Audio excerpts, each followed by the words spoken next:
we're down to about 20 degrees here in Charleston. But when you factor in the wind, it actually feels like 2 degrees. And these winds are going to continue into the night tonight. And so we're going to see negative wind chills well below zero. So if you are headed outside, make sure you bring a jacket because it will continue to be like this. It's going to be very similar like today into tomorrow. 22 up in Champaign, down to about 7 degrees. It's just not a pleasant day out there, and it's because of these winds. 25 miles per hour wind gusts out of the north here in Charleston, 20 up in Champaign.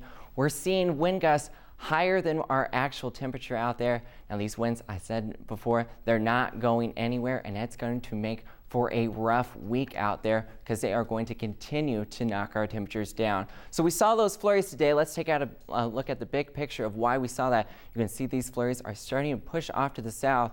This low pressure up towards Michigan, that's where it's all kind of circulating around. It's kind of rotating around, and you see a couple flurries up farther north.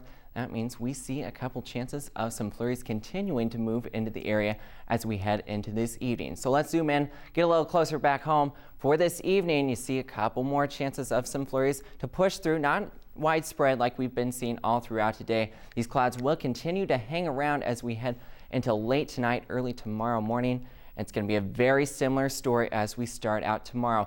Less flurries, more clouds. So you can start to see as you wake up tomorrow, lots of clouds starting to move into the area. They'll continue to hang around the area as we head into the afternoon and into the evening hours. We continue to see those chances of some flurries. Now, one thing I should point out is there's no real chance of accumulation out there, but it will continue to be very windy out there, about 15 to 20 miles per hour. That means we're going to be back down into the single-digit wind chills. About 21 for your high tomorrow.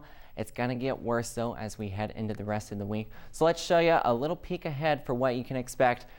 16, that's your high for your Wednesday under mostly sunny skies. So we won't see those flurries again, but we will drop our temperatures a little more. Then we warm up just a bit down to about 23 for your Thursday. Partly cloudy skies. Those clouds will continue to hang around into Friday up to about 27 degrees.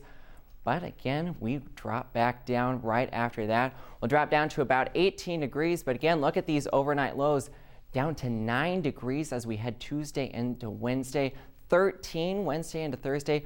Notice there really isn't much relief in sight. We do see the freezing mark for your Sunday, but then comes another chance of some